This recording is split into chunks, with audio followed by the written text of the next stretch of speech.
Hey guys, hello, what's up? Oh my goodness, guys, it's been a minute since I talked to you. I've been doing some silent vlogs, and you guys have been loving them. I am super happy, and thank you so much for consuming my content. I really appreciate you guys. Thank you so much. So, how have you been? What's up? What's going on? Hope you're all winning in all aspects of your life. So today it's on Thursday. Yeah, I traveled on Tuesday. I am in Nairobi. Yes, so today's on Thursday. Nothing much is happening. So I just want to do some home chores, and then later on nazaenda kwa soko alafu and we'll see if something interesting will come up, then I'll definitely share it with you guys. So let's do the chores and then prepare lunch. Of course, it's 11:30, 11:56. Yeah, it's almost 12. It's almost noon. So yeah, that's what's up. Tomorrow I'll be traveling to Mombasa. I'm super happy, super excited as well. Yeah, but it will be a short visit, a day or two, and then I come back.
Pena stock.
What's up, friends?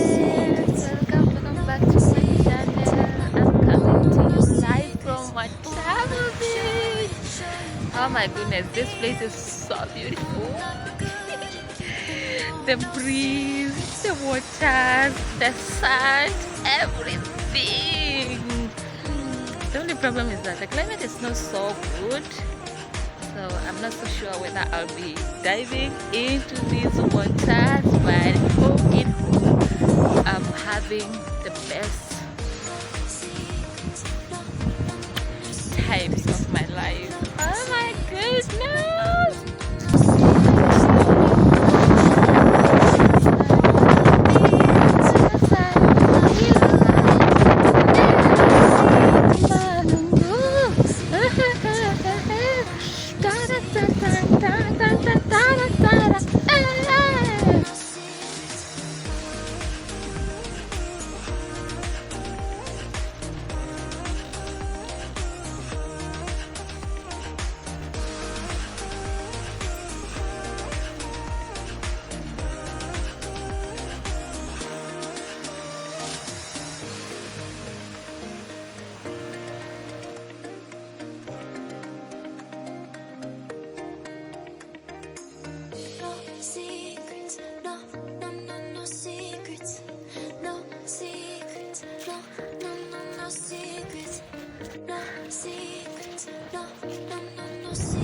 Wanyu malah kan dia bakar ini dia beri ya. Tapi kamu berpangku kayu lah kamu barang-barang ini katanya baru.